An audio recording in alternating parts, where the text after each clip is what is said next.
Top 9 news కి స్వాగతం. వనపర్తి జిల్లా 28వ వార్డు వెంగళరావు కాలనీలో అంబరనంటిన హోలీ సంబరాలు. హోలీ సంబరాల్లో చిన్నపిల్లలు, మహిళలు, యువత, కాలనీవాసులు పాల్గొన్నారు. చిన్న పెద్ద అందరూ కలిసి రంగులు చల్లుతూ ఆనందంగా ఎంతో ఉత్సాహంగా ఈ హోలీ కార్యక్రమంలో పాల్గొని అదేవిధంగా మహిళలు ఉట్టి కొట్టే కార్యక్రమంలో పాల్గొని ఉట్టి కొట్టడం జరిగింది. ఈ హోలీ సంబరాలకు సహకరించిన పోలీస్ శాఖ వారికి మరియు మున్సిపల్ సిబ్బందికి ప్రత్యేక ధన్యవాదాలు.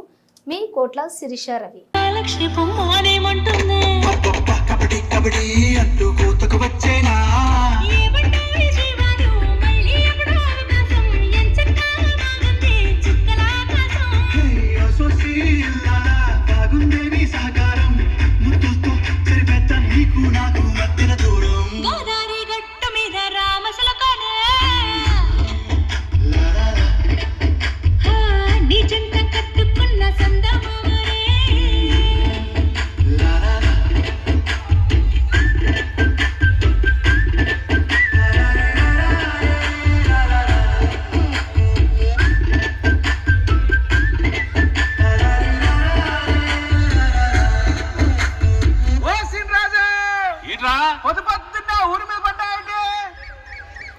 ఓరిని అప్పుడే తెల్లారిపోయిందా?